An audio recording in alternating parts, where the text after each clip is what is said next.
to the point. Have you ever experienced a situation where you have worked very hard for a project but all the credits were given to that one male colleague who steals the entire thunder? Be it unequal pay or unequal work practices, all of these have been faced by women at least once in their lifetime. Of all the forms of workplace discrimination, gender bias may be the most talked about. But while we are aware of the gender bias at work, how many of us are actually fighting against it? Bias can be witnessed in every aspect of our life. However, biases can cause us to form prejudices against others, which allows for potential inequalities to form between different demographics. It is not easy for a woman to create her independent identity in a world where there is so much of prejudice and bias based on the gender of a person. While some women try their level best to maintain a balance between their work and personal life, there are some compromises and sacrifices that she has to make in her way. If you think that this inequality only persists in our nation, you might be wrong. Globally, women are underrepresented in corporations and the share of women decreases with each step up the corporate hierarchy.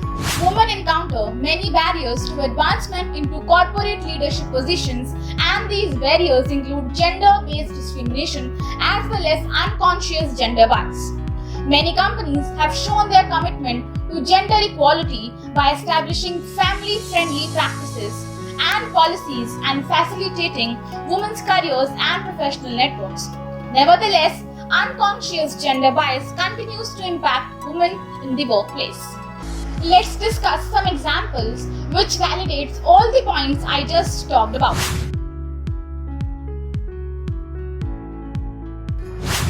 Gender bias can happen at all the different stages of recruiting, hiring, and retaining employees. There are some key areas where gender bias affects candidates and their careers. Number 1, recruitment strategies are biased. As I mentioned earlier, both male and female hiring managers are twice as likely to hire a man over a woman.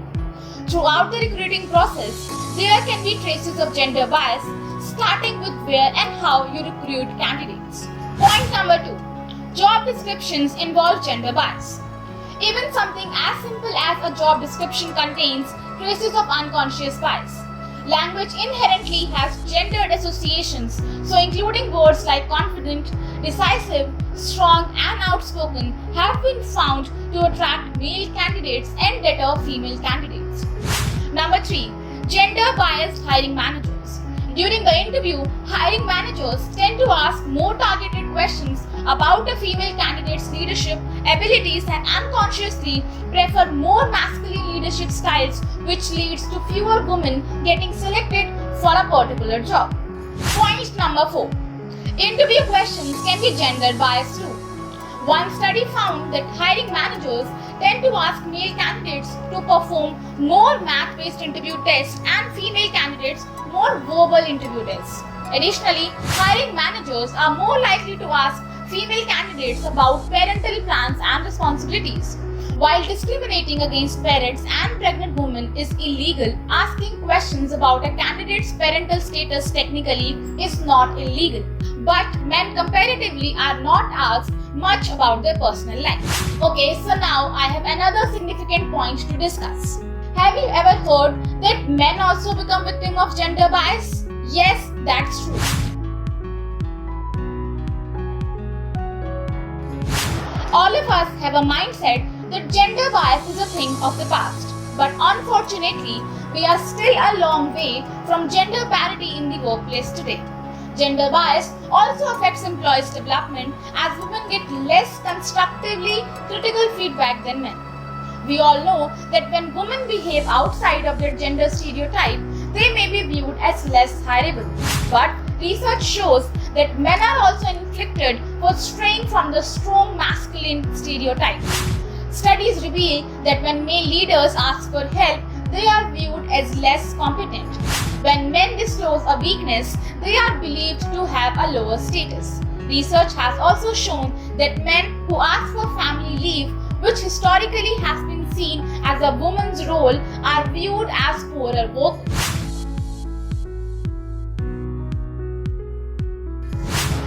Finally, let's talk about disproportionate impact of COVID-19 on women. Women in India were disproportionately impacted during the COVID-19 pandemic. More than half of the working women said they experienced favorable bias at work. These unfair practices arise from the privileges men receive both at the organizational and societal level. Pro-men practices, male-dominated peer ecosystem, and skewed career advancement pathways. In conclusion, even after there have been so many changes in the social system to provide women more opportunities, it is still hard for people to see women in the position of a leader. Even men have to face gender bias, but usually not in a way that they do not get opportunities to prove their capability in the first place. Unlike women who have to struggle to get a job and then they have to constantly ignore sexist remarks and comments made on their personal life. It is high time we fight back against these inequalities, because each time a woman stands up for herself, she stands up for all the women. Let us know in the comment section what you think about the gender bias in the corporate sector, and do not forget to like, share and subscribe to our channel if you like our videos. Thank you.